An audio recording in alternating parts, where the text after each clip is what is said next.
What's up, everybody? I'm Private Hudson, and this is Metal Gear Solid 5 Ground Zeroes for the Xbox 360. Now, the first thing you're probably wondering is why I'm reviewing the console version of this game, especially on a channel that deals with mostly PC game reviews. Well, there's a very simple answer for that. I don't believe in paying for demos. Ground Zeroes was a whopping $40 when it first came out, had a price drop down to $30, and when it was finally released on PC, it had a price drop on all platforms down to $20. I understand that for PC the game's been on sale for as little as $5, but I still don't believe in paying money for a fucking demo. And that is exactly what Ground Zeroes is. It's an hour-long demo that was originally released for a whopping $40 fucking dollars.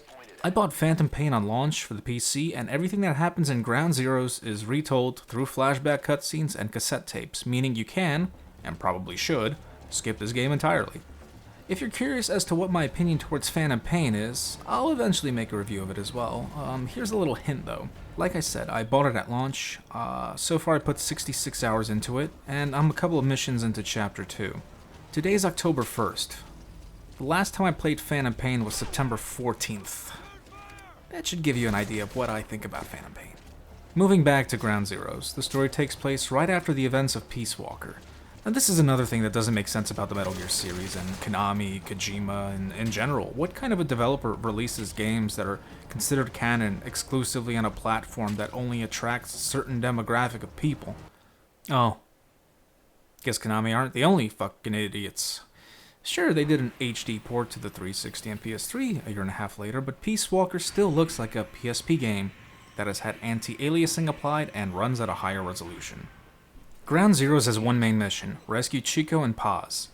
Paz is a 25-year-old woman who masqueraded as a teenager, but in reality is a double spy.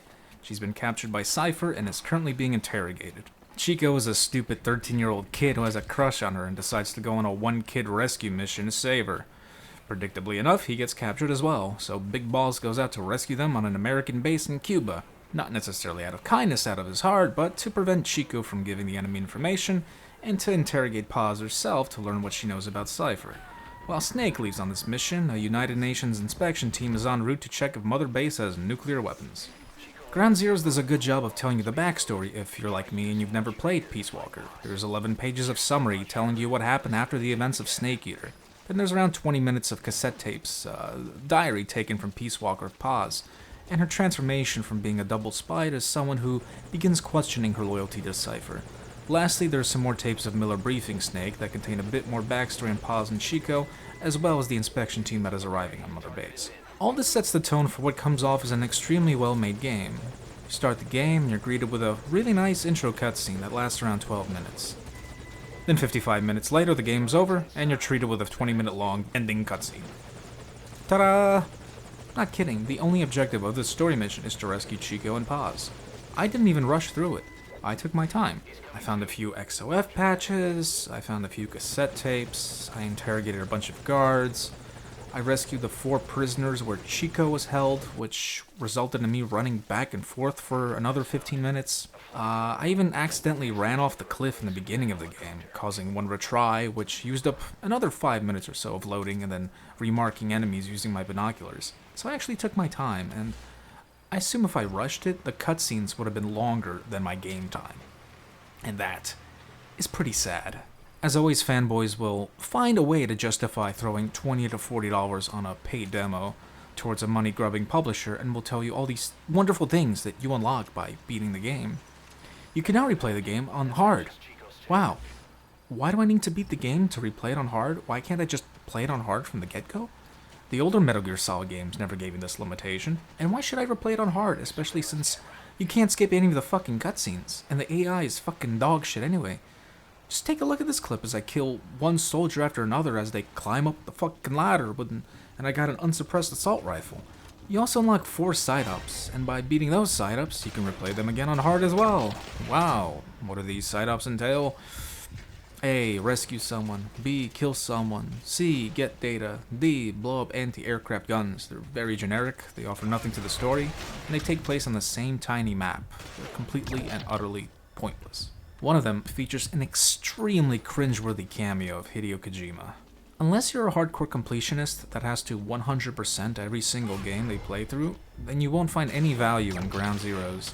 As previously stated, everything that happens here is explained in great detail very early on in Phantom Pain, via cassette tapes and flashback cutscenes, so you're not missing out on anything.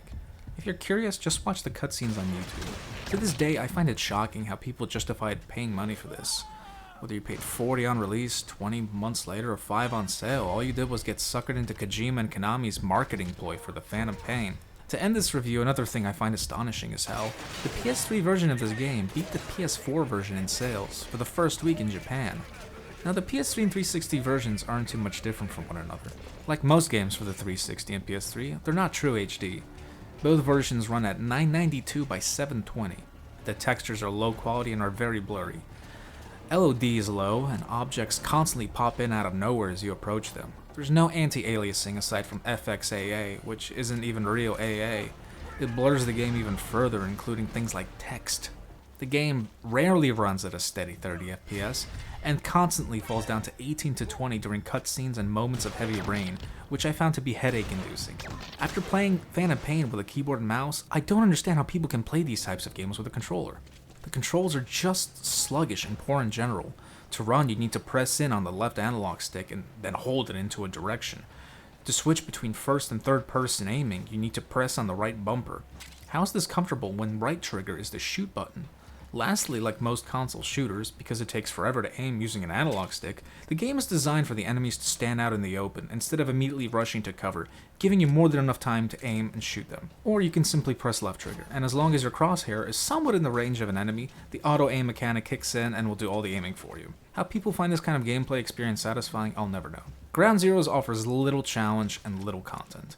Despite the fact that this base is housing two extremely important hostages, that the base's surveillance cameras are constantly being destroyed, that gunfire is being heard and soldiers are being killed or wounded, the soldiers in the command post are more than happy enough to end alert mode and cancel the search for the infiltrator.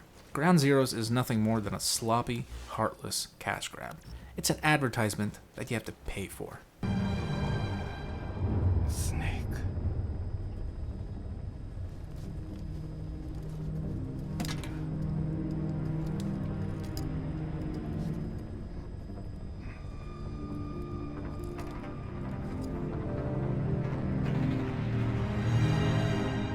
What took you so long?